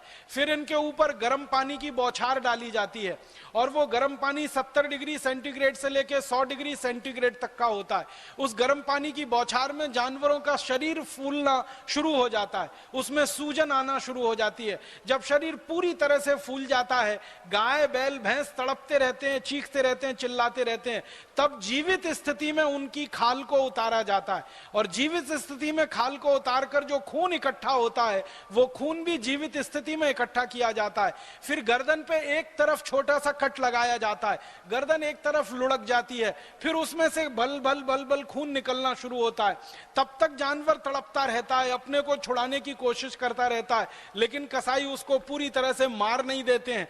जब धीरे धीरे स्पंदन कम होते जाते हैं तब जाके पूरी गर्दन काटी जाती है। फिर उसके पांव अलग से काटे जाते हैं, फिर शरीर का एक एक अंग उसमें से निकाला जाता है। अंदर की अंतड़ियों को खींच के निकालते हैं, बड़ी आंत को खींच के निकालते हैं, छोटी आंत को खींच के निकालते हैं। माने इतनी ज्यादा बर्बरता और क्रूरता के साथ उनको कत्ल किया जाता है। अक्सर यह देखा गया है कि जानवरों में जैसे गाय है या तो बैल है या तो भैंस है या तो सुअर है या तो मुर्गे मुर्गियां हैं, इनकी गर्दन पर जब एक कट लगा देते हैं, पूरी गर्दन नहीं काटते, तो वो जिंदा रहने के लिए इतना चीखते तड़पते चिल्लाते हैं कि कोई उनकी चीख पुकार सुन नहीं सकता, सिवाय उन बहरे कानों के जो रोज उनको काट काट के उनके मांस को डब्बों में पैक करते। बहुत क्रूरता होती है। अब आप क्या समझते हैं, ये जो क्रूरता होती है, इस क्रूरता में जानवरों की जो चीत्कार निकलती है, जो चीखें निकलती हैं, वो पूरे वातावरण में ही घूमती रहती हैं। आज का जो आधुनिक विज्ञान है, उस आधुनिक विज्ञान ने यह सिद्ध किया है कि मरते समय किसी व्यक्ति के मुंह से निकली गई चीख पुकार, वो जानवर हो या व्यक्ति हो, अगर उसको क्रूरता से मारा जाता है, अगर उसको हिंसा से मारा जाता है, तो उसके शरीर से निकलने वाली जो चीख पुकार है, उनको वाइब्रेशंस में, उनको वेव्स की थ्योरी में जब समझाया जाता है, तो स्ट्रेस हार्मोन जो निकलते हैं शरीर से और उनसे जो निगेटिविटी निकलती है, जो निगेटिव वेव्स निकलती हैं, वो पूरे वातावरण को बुरी तरह से प्रभावित करती है। और उस वातावरण पर पड़ने वाले प्रभाव का अन्य सभी मनुष्यों के ऊपर प्रभाव पड़ता है और अन्य सभी मनुष्यों के मन में नकारात्मक भाव ज्यादा से ज्यादा आते हैं। और नकारात्मक भाव जब ज्यादा से ज्यादा लोगों में आते हैं तो हिंसा करने की प्रवृत्ति लोगों में बढ़ती है। तो जानवरों को हिंसा करके जिस तरह से मारा जाता है, उस हिंसा की प्रतिक्रिया सीधे साधे सच्चे भोले भाले लोगों के ऊपर भी बहुत ज्यादा तेजी से होती है। दुनिया के वैज्ञानिक अब इस बात पर सहमत हो रहे हैं कि जानवरों को मारकर जो हिंसा हो रही है और उससे जो शॉक वेव्स निकल रही हैं सारी दुनिया में, ये सीधे साधे भोले भाले स्वस्थ लोगों के मन मस्तिष्क को इतनी ज्यादा प्रभावित कर रही हैं कि लोग बहुत ज्यादा नकारात्मक और हिंसक हो रहे हैं। और नकारात्मकता और हिंसा सारी दुनिया में बढ़ रही है तो अत्याचार और पाप पूरी दुनिया में बढ़ रहा है, वो जानवरों की होने वाली हत्या है। दिल्ली विश्वविद्यालय में 2 प्रोफेसर हैं जिन्होंने पिछले 20 साल इस पर रिसर्च किया और अध्ययन किया है। उनका तो ये दावा है, वो दोनों प्रोफेसर इस देश के, एक का नाम है श्री मदन मोहन और एक दूसरे उनके सहयोगी, बहुत बड़े भौतिक शास्त्री हैं दोनों।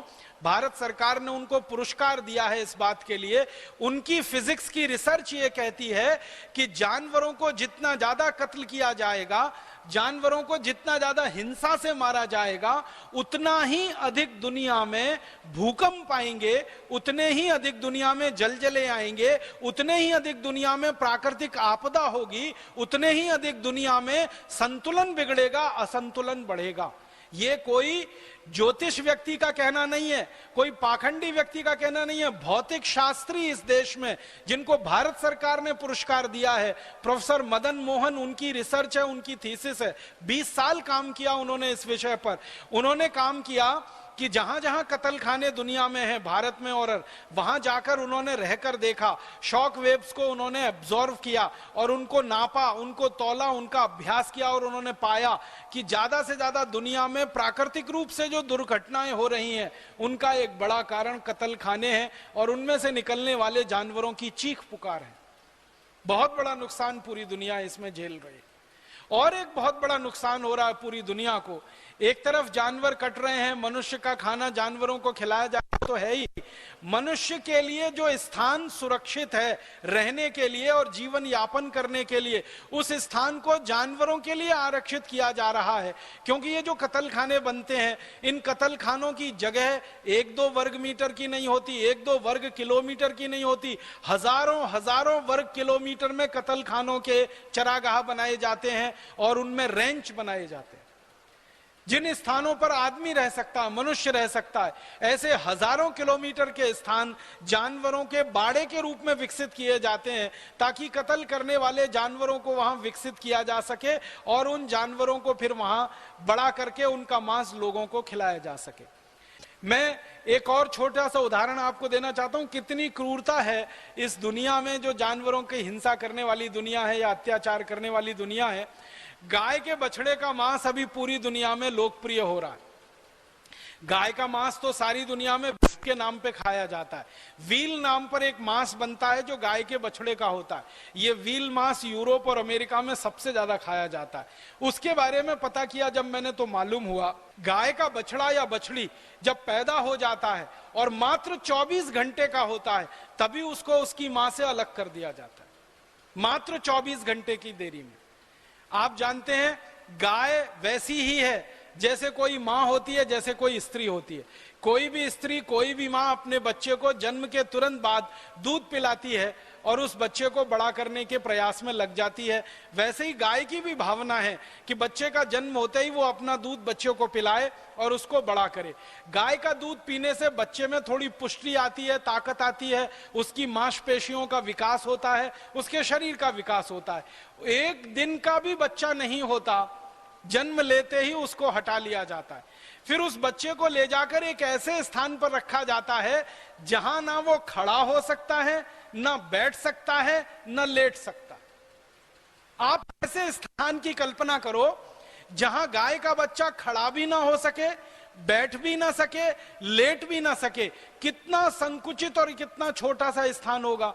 वहां ले जाकर 1 दिन के गाय के बच्चे को रख दिया जाता है और फिर उसको उतनी ही बेदर्दी से कत्ल किया जाता है जो थोड़ी देर पहले मैं आपसे बता रहा था। एक तरफ गर्दन काट के खून निकालते हैं, पूरी गर्दन एक बार में नहीं काटते, फिर मांस के लिए अलग हिस्सा करते हैं, पांव अलग काटते हैं, एक एक हिस्सा उसका अलग अलग काटते हैं। मांस खाने वालों से पूछा जाता है तो वो कहते हैं कि ये जो गाय के 1 दिन के बच्चे का मांस होता है दुनिया में सबसे महंगा बिकता है, क्योंकि ये सबसे ज्यादा नरम होता है, सबसे ज्यादा मुलायम होता है। जो मांस वाले लोग हैं वो कहते हैं कि ये सबसे ज्यादा स्वादिष्ट भी होता है। तो कुछ लोगों के जीभ का स्वाद बना रहे और कुछ लोगों को ये नरम मुलायम मांस मिलता रहे, इसके लिए करोड़ों गाय के बच्चों को जन्म लेने के 24 घंटे के अंदर बच्चों को मां से अलग कर दिया जाता है और ऐसे स्थान पर रखा जाता है जहां ना खड़े हो सके, ना बैठ सके, ना लेट सके, और उसके बाद उनकी बर्बरता से, निर्ममता से हत्या की जाती है और कुछ लोगों को अपने पेट की आग उसी से बुझाने का रास्ता खुलता है। आप सोचिए, इतनी खतरनाक और इतनी दुष्ट राक्षसी प्रवृत्ति किसकी हो सकती है? मांस खाने वालों के अलावा दुनिया में इतने दुष्ट प्रवृत्ति के और कौन से लोग हो सकते हैं जो एक दिन के गाय के बच्चे के मांस को खा सके, एक दिन के गाय के बच्चे को उसकी मां से अलग करके उसका बर्बरता पूर्वक, निर्ममता पूर्वक कत्ल करके उसके मांस को खाएं। ऐसी दुनिया में उद्योगों में बहुत तेजी से बढ़त हो रही है, बहुत रफ्तार के साथ ये उद्योग आगे बढ़ रहा है और ये उद्योग आगे बढ़ते बढ़ते सारी दुनिया की करोड़ों गाय के लिए नासूर बन गया। कैलिफोर्निया में दुनिया का सबसे बड़ा कत्लखाना चलता है। कैलिफोर्निया का जो कत्ल खाना है, उस कत्ल खाने का आंकड़ा है कि एक दिन में वहां 36,000 गाय काटी जाती है। भारत का सबसे कत्ल खाना है आंध्र प्रदेश में एक है और मुंबई में, महाराष्ट्र में एक है। उसके आंकड़े हैं कि वहां एक दिन में 14,000 जानवरों को काटा जाता है। तो भारत का जो सबसे बड़े कत्ल खानों के आंकड़े हैं उनमें एक दिन में 14,000 जानवर कटते हैं। अमेरिका के जो सबसे बड़े कत्ल खानों के बारे में जानकारी है, वहां एक दिन में 36,000 बड़े जानवर कटते हैं। तो कैलिफोर्निया का जो सबसे बड़ा कत्ल खाना है, वहां 36,000 रोज कटती है। उस कत्ल खाने में काम करने वाले एक व्यक्ति ने आंखों देखा वर्णन किया है और उसके द्वारा लिखा हुआ एक छोटा सा बुकलेट है। वो कहता है कि कई बार मैंने ये देखा कि गाय के एक दिन के बच्चे को जब हम कत्ल करने के लिए गाय से छीन कर ले आते हैं तो वो गाय पागलों की तरह से अपने बच्चे को ढूंढने के लिए भागती है और रास्ते में कोई भी मिल जाए उसको टक्कर मार सकती है, उसको घायल कर सकती है। उसको अपना बच्चा देखना होता है, उसको चाटना होता है, उसको चूमना होता है। और वो कहता है हमने देखा है कि गाय के बच्चे को काटते समय, उसका कत्ल करने के समय गाय पागलों जैसी स्थिति में व्यवहार करने लगती है और अंत में फिर उस गाय का भी कत्ल किया जाता है। आप सोचिए कि बच्चे का कत्ल किया, गाय पागल हो गई और उस गाय का कत्ल किया और उस गाय का मांस लोग खा रहे हैं, तो वो पागल नहीं होंगे? आप सोचिए, गाय अपने बच्चे को ढूंढने के लिए बिलखती है, तड़पती है, परेशान होती है। जैसे कोई मां होती है वैसे ही गाय होती है।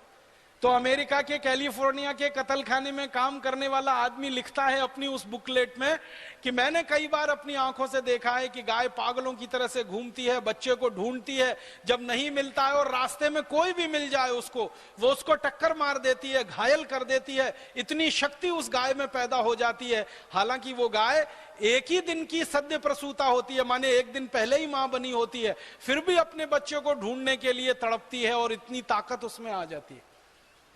ऐसी स्थिति में करोड़ों करोड़ों गायों को परेशान करके, तड़पा के, उनके बच्चों को उनसे छीन कर, उनको बिलखता छोड़कर जब कत्ल किए जाते हैं और उसका मांस दुनिया के लोगों को परोसा जाता है, तो किस तरह के लोग बनेंगे इस मांस को खाने वाले? किस तरह की वृत्ति होगी ऐसे लोगों की जो इस तरह का मांस खाते हैं? आप उसका अंदाजा लगा सकते हैं। हमारे भारत में हजारों वर्षों से एक बात कही जाती है और वो बात 100% सच है, जैसा खाओ अन्न वैसा बने मन।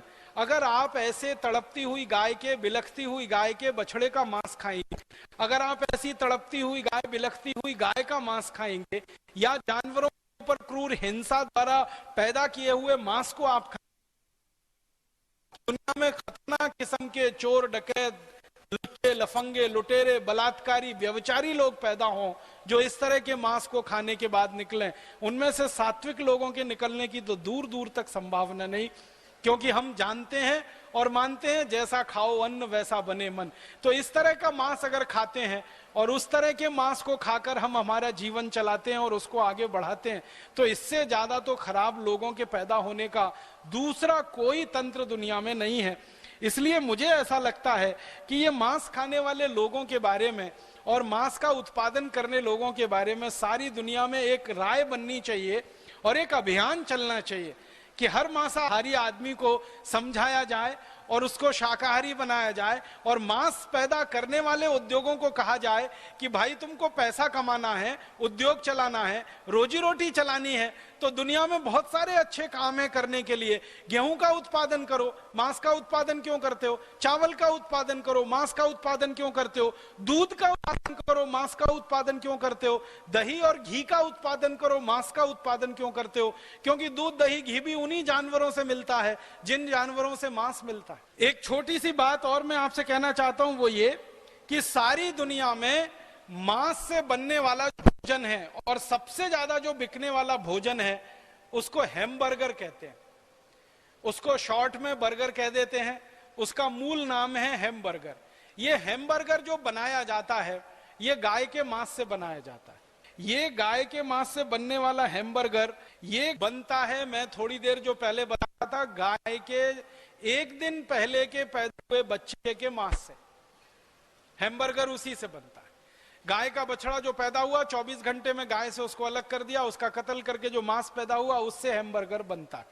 तो ये जो हैमबर्गर बनाया जाता है सारी दुनिया में, और इसको बनाने वाली जो कंपनी है पूरी दुनिया में, वो इसी तरह गाय का पालन करती हैं और बछड़ों को गायों से अलग कर करके उनका मांस बनाते हैं।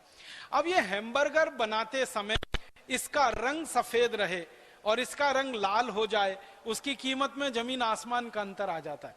अगर सफेद रंग का मांस है वो बहुत कीमती है, लाल रंग का मांस हो जाएगा उसकी कीमत गिर जाती है।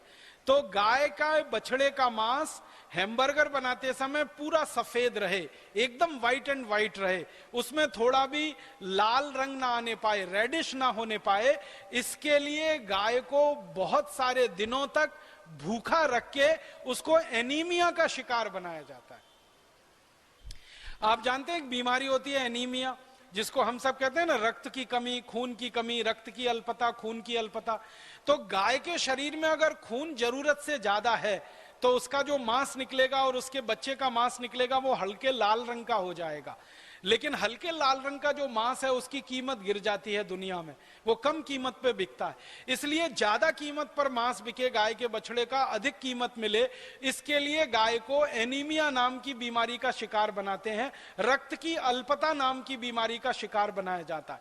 और गाय को इस बीमारी का शिकार बना के उसके बच्चे को इस बीमारी में लाया जाता है। तो गाय गर्भवती होती है, मां बनने वाली होती है, तो गर्भ के समय में उसको जो पोषण मिलना चाहिए ताकि उसको रक्त की कमी ना हो, खून की कमी हो, जैसे हम हमारे घर में हमारी मां की देखभाल करते हैं जो गर्भवती होती है, और हमेशा ये ध्यान रखा जाता है कि गर्भवती मां को कभी भी रक्त की कमी ना हो, खून की कमी ना हो। इसके लिए डॉक्टर अलग तरह से दवाएं लिखता है, घर वाले भोजन की अलग व्यवस्था करते हैं। ऐसे ही गाय के साथ होता है।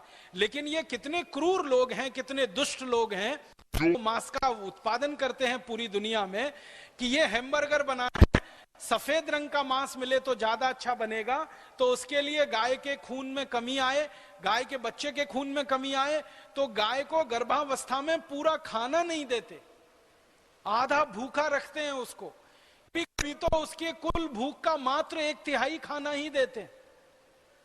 और कितने दिन, लगभग गाय के पूरी गर्भावस्था के समय में, जो वो लगभग 9 महीने 10 महीने तक, गाय लगभग 9 महीने में मां बनती है, भैंस लगभग 10 महीने में मां बनती है। तो गाय को 9 महीने तक लगातार पूरा भोजन ना देकर, कम भोजन देकर, उसकी जरूरत का 1/3 और आधा ही भोजन देकर उसको जिंदा रखा जाता है। और मरने न पाए और ठीक से जिंदा भी ना रहने पाए, उसी स्थिति में उसको रख के उसको खून की कमी पैदा की जाती है, और उस खून की कमी में उसका मांस थोड़ा सफेद हो जाता है। आपने देखा है किसी व्यक्ति में खून की कमी हो, किसी माँ बहन बेटी को खून की कमी हो ना, तो लगती है कि वो थोड़ी गोरी है। बहुत सारी माताएं बहनें बेटियां जो दिखने में बहुत गोरी लगती हैं, उनका जब रक्त परीक्षण किया जाता तो पता चला खून की कमी होती है। उनको लगता है कि वो गोरी दिख रही हैं, ज्यादा सफेद दिख रही हैं, रंग में थोड़ा हल्का पीलापन आया। वास्तविकता जब पता चलती है कि खून की कमी है, शरीर में रक्त की कमी है।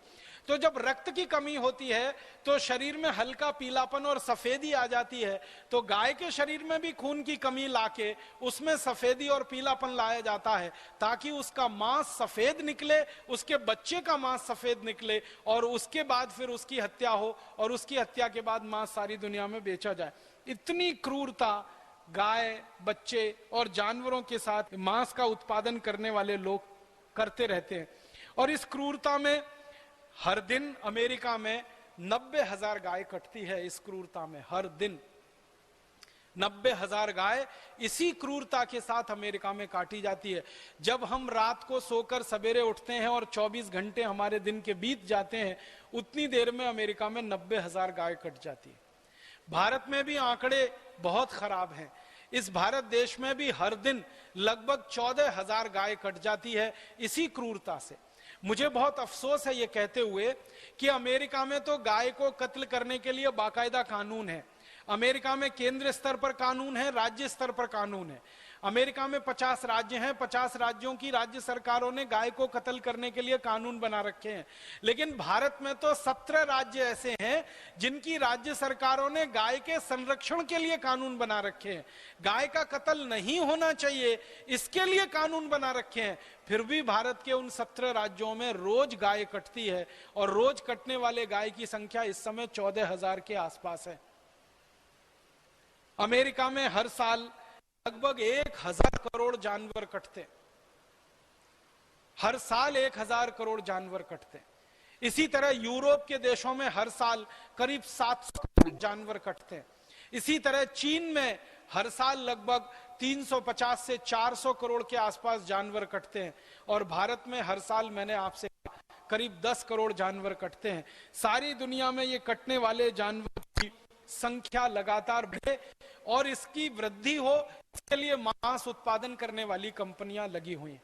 सारी दुनिया में सबसे ज्यादा शोध हुई है पिछले 50 साल में इस विषय पर कि शाकाहारी जीवन अच्छा या मांसाहारी जीवन अच्छा। दुनिया के सभी वैज्ञानिकों ने और डॉक्टरों ने यह बताया है, अमेरिका के भी वैज्ञानिक, यूरोप के भी वैज्ञानिक, भारत के वैज्ञानिक, चीन के और लैटिन अमेरिका के दुनिया के सभी क्षेत्रों के वैज्ञानिक इस बात पर सहमत हैं कि शाकाहारी व्यक्ति ज्यादा स्वस्थ होता है, मांसाहारी व्यक्ति हमेशा बीमार रहता है और हमेशा तकलीफों में रहता है।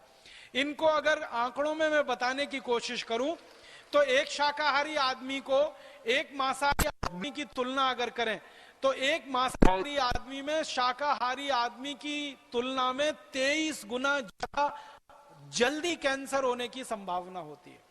इसको ऐसे समझने की कोशिश करें कि एक साधारण आदमी में अगर साल भर में कैंसर विकसित होने की संभावना है तो मांसाहारी आदमी में उससे 23 गुना कम समय में कैंसर होने और विकसित होने की संभावना। इसको और सरल भाषा में समझाऊं, एक शाकाहारी आदमी को 23 साल में अगर कैंसर होगा तो एक मांसाहारी आदमी को 1 साल में ही हो जाएगा और मरने की संभावना उसकी 1 साल में ही पैदा हो जाएगी। मतलब इसको ऐसे कहें कि शाकाहारी आदमी 23 साल ज्यादा जिंदा रहेगा, मांसाहारी आदमी उससे 23 साल पहले मरेगा कैंसर की स्थिति में। इसी तरह से डायबिटीज है और हार्ट अटैक है। डायबिटीज और हार्ट अटैक के बारे में सारी दुनिया के वैज्ञानिकों का यह कहना है कि जो शाकाहारी आदमी है उससे 40 गुना ज्यादा संभावना है मांसाहारी आदमी के डायबिटिक होने की और उसके हार्ट अटैक आकर मर जाने की।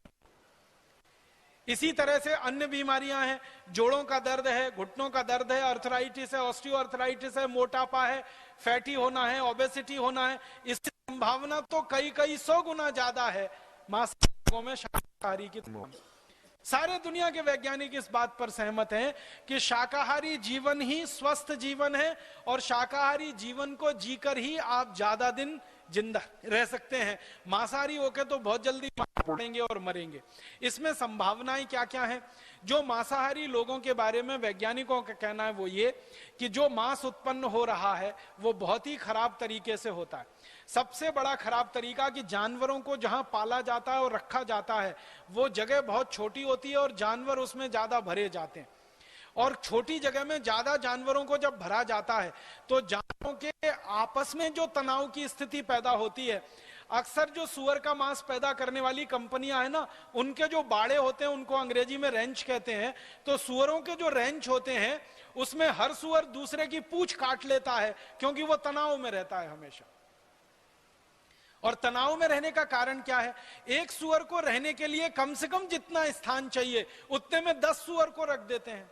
एक मुर्गे को रहने के लिए कम से कम 4 स्क्वायर फीट जगह लगती है। 4 स्क्वायर फीट में तो 10 मुर्गों को जबरदस्ती रख देते। एक गाय को रहने के लिए न्यूनतम जितनी जगह चाहिए उसमें 10 गाय को रख देते हैं। एक भेड़ को रहने के लिए, बकरी बकरे को रहने के लिए जितनी जगह चाहिए उसमें 10 गुने ज्यादा रख देते हैं। तो जानवर हमेशा तनाव में रहते हैं क्योंकि जगह कम होती है उनको रहने के लिए। आप ही एक इसको रहने की कोशिश करके देखिए कभी। एक कमरा है जिसमें एक व्यक्ति आसानी से रह सकता है, उसमें 10 लोग रहना शुरू कर दीजिए और लगातार 2, 4, 6 महीने रहकर देख लीजिए, आप अच्छे खासे स्वस्थ आदमी हैं, पागल होने की स्थिति में आप आ जाएंगे। इतना बढ़ जाएगा, चिड़चिड़ापन आपको इतना बढ़ जाएगा, परेशानियां आपको इतनी बढ़ जाएंगी। तो वो जानवर तो महीनों महीनों महीनों महीनों महीनों महीनों ऐसे ही रहते हैं, उनको तनाव बहुत होता है। और तनाव के समय में उनके शरीर में तनाव पैदा करने वाले हार्मोन्स बहुत निकलते हैं। स्ट्रेस हार्मोन का सबसे ज्यादा सीक्रेशन उनके शरीर में उस समय होता है।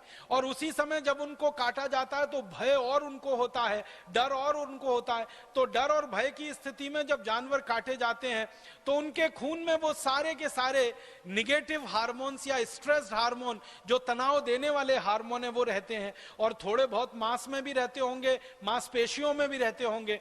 और मांसपेशियां और मांस का ही हिस्सा है जो लोग खाते हैं, तो उनके शरीर में वो सब जाते हैं और उसके कारण तरह तरह की बीमारियां लोगों को होती हैं। इसलिए दुनिया में कहा गया है कि मांसाहारी लोगों को शाकाहारी लोगों की तुलना में बीमारियां होती हैं और उनके मरने की सबसे जल्दी संभावना होती है। इसके अलावा दुनिया में और एक महत्व की बात कही है, वो ये कि जो शाकाहारी लोग हैं उनमें दया, प्रेम, करुणा ये सबसे ज्यादा तीव्र गति से और सबसे उच्च स्थिति में मिलती है।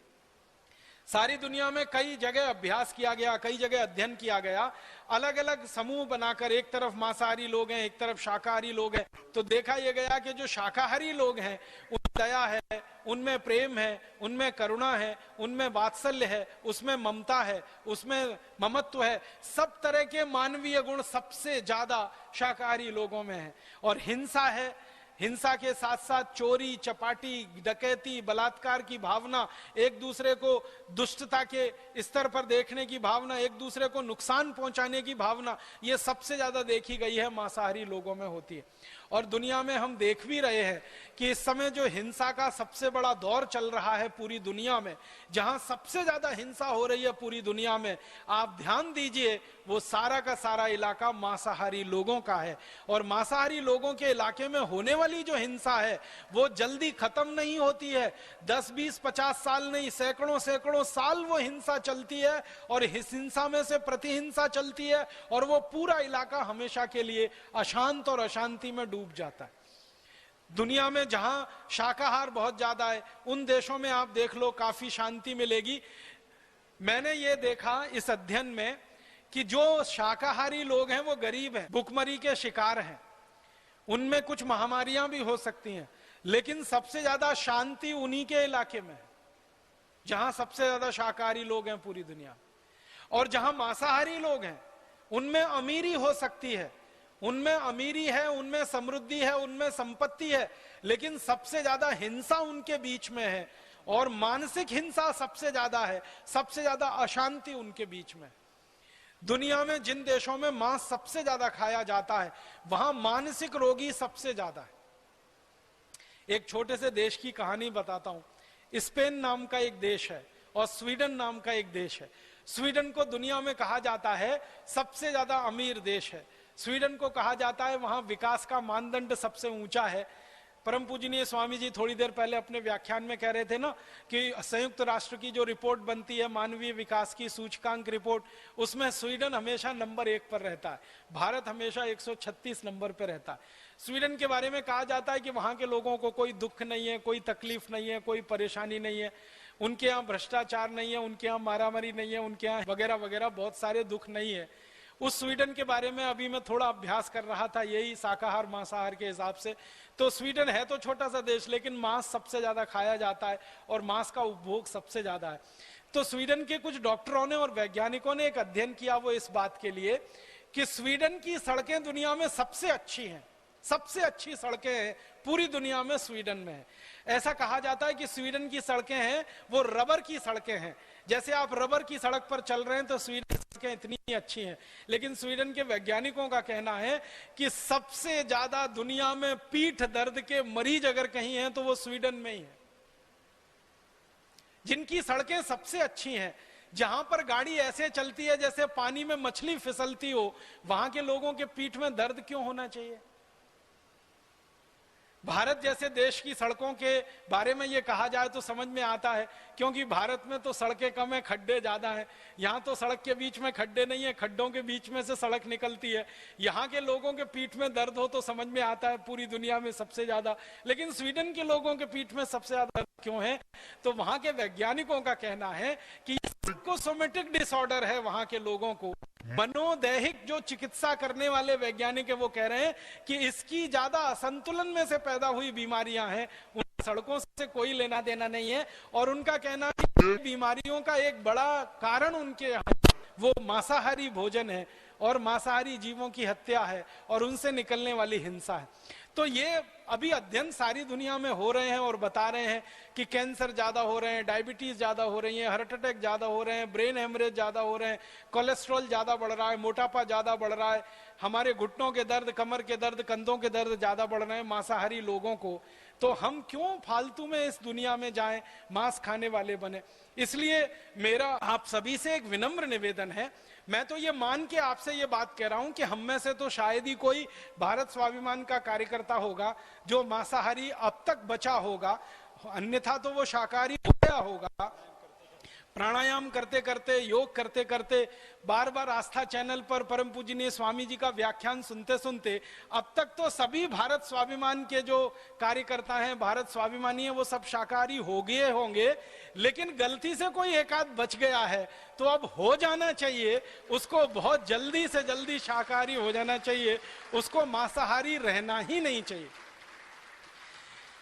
अभी कई बार ये मांसाहारी लोग एक कुतर्क देते हैं, वो ये देते हैं कि मांस में प्रोटीन ज्यादा मिलती है, और प्रोटीन का दूसरा हमारे पास कौन सा स्रोत है अगर हम मांस नहीं खाएं तो? आपको सुनकर ताज्जुब होगा और हैरानी होगी कि मांस में जितनी प्रोटीन मिलती है लगभग उतनी ही और उससे थोड़ी ज्यादा प्रोटीन हमको दालों में मिलती है। अगर आप 1 किलो मांस खाते हैं और 1 किलो मांस में जितनी प्रोटीन आपको मिलनी है उससे ज्यादा प्रोटीन 1 किलो मूंग की दाल खा लो, उसमें मिल जाएगी आपको। 1 लीटर दूध पी लो, उसमें उससे ज्यादा प्रोटीन आपको मिल जाएगी। और 1 लीटर जो है ना, अगर आपको कैल्शियम चाहिए और कैल्शियम के साथ साथ दूसरे माइक्रो न्यूट्रिएंट्स चाहिए तो 1 किलो मांस खाने से अच्छा 1 लीटर गन्ने का रस पी लो, 1 लीटर संतरे का रस पी लो, 1 लीटर मौसम्मी का रस पी लो, गाजर का रस पी लो, टमाटर का रस पी लो। मांस से तो कई गुना सस्ता है और कैल्शियम देने में मांस से ज्यादा आगे है, प्रोटीन देने में आगे है, हजम बहुत जल्दी हो जाता है, पाचन उसका बहुत जल्दी हो जाता है।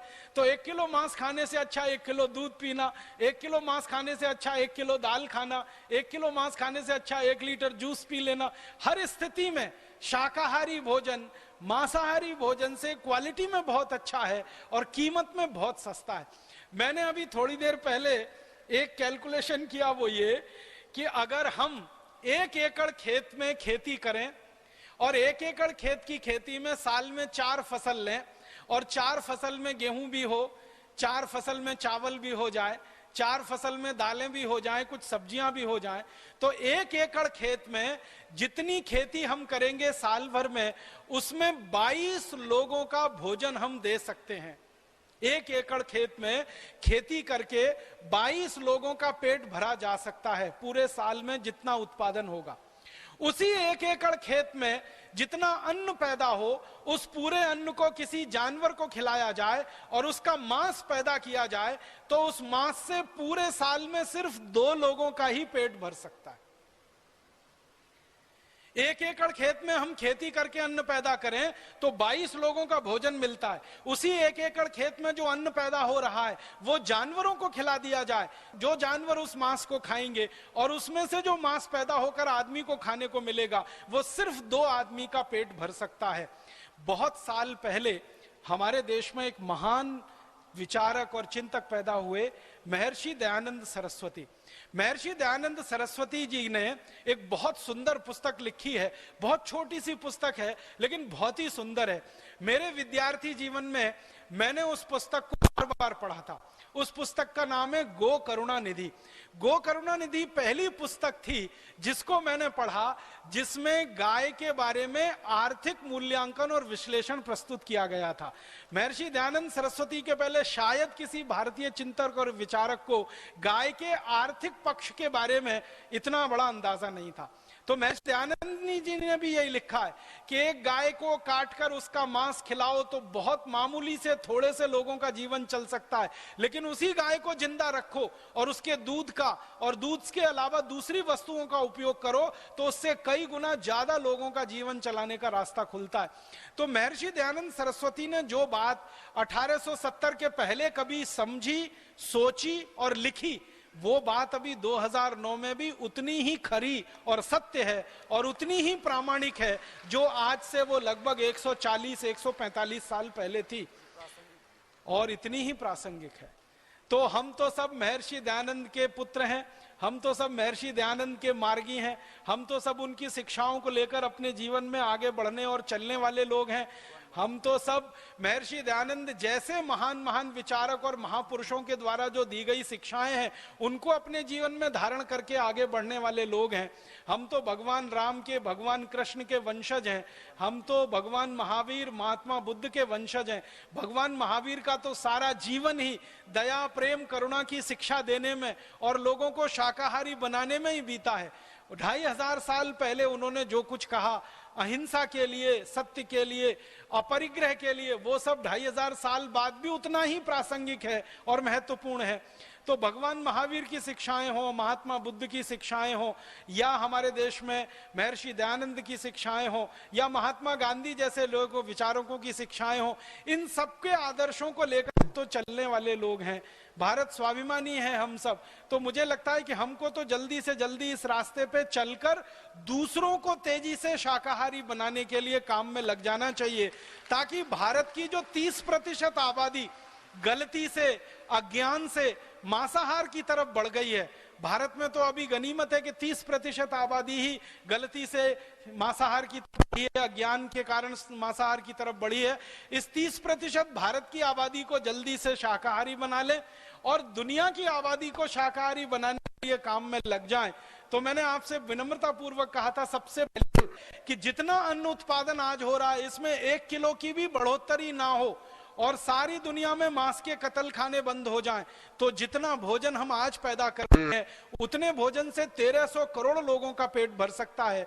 अभी तो हम सिर्फ 650 करोड़ हैं पूरी दुनिया में। माने पूरी दुनिया की भूख मिट सकती है, पूरी दुनिया की बेबसी खत्म हो सकती है, लोगों की लाचारी खत्म हो सकती है। हर दिन 40,000 लोग, बच्चे भूख से जो मर रहे हैं उनको बचाया जा सकता है। सारी दुनिया के पर्यावरण को सुरक्षित रखा जा सकता है और दुनिया में गर्मी पैदा करने वाले जो कारक हैं उन कारकों में मांस सबसे बड़ा कारण बन गया है। इसको खत्म किया जाए तो गर्मी कम की जा सकती है, सारी दुनिया के जंगल बचाए जा सकते हैं, पीने वाले पानी का सदुपयोग किया जा सकता है, उस पानी को बचाया जा सकता है, बेहतर कामों में लगाया जा सकता है। ये सब फायदे ही फायदे हैं। बस नुकसान एक ही है कि मांसाहारी लोग अगर दुनिया में शाकाहारी हो गए, मांस पैदा करने वालों को कोई दूसरा रोजगार ढूंढना पड़ेगा, कोई दूसरा उद्योग चलाना पड़ेगा और दूसरी जगह अपनी प्रतिभा को लगाना पड़ेगा। एक ही ये परिवर्तन होगा उनकी तरफ से, बाकी सद परिवर्तन तो पूरी दुनिया के लोगों में हो जाएंगे। तो इस भावना के साथ मैं इस व्याख्यान को समाप्त करता हूं कि हम सब शाकाहारी बने, दुनिया को शाकाहारी बनने के लिए प्रेरित करें। हम दुनिया के लोगों में शाकाहार का प्रचार करें और दुनिया के लोगों को मांसाहारी बनने से रोकें। जानवरों के ऊपर दया करें, उनके ऊपर प्रेम करें, उनके ऊपर करुणा करें, क्योंकि हम भारतवासी मानते हैं कि हम में जैसी आत्मा है जानवरों में भी वैसी आत्मा है। आत्मा हमारी और जानवरों की समान है। जब आत्मा उनकी और हमारी समान है और हम एक ही परमपिता ईश्वर की संतान है तो हम सब भाई बहन ही जैसे हैं और जानवर भी हमारे भाई बहन जैसे हैं, संबंधी जैसे ही है। तो हमारे संबंधी, हमारे भाई बहन जैसे दया, प्रेम, करुणा के पात्र जानवर, उनको हम बचाएं, इन पशुओं को हम बचाएं। तो उनको नहीं बचाएंगे, हम अंत में अपने आप को बचाएंगे। ये हमारे लिए अभीष्ट है और यही हमारा उद्देश्य है। इसमें हम सब लगें, ईश्वर हमें सफलता दे और हमें प्रेरणा मिलती रहे। ऐसी भावना के साथ आप सभी का आभार, बहुत बहुत धन्यवाद।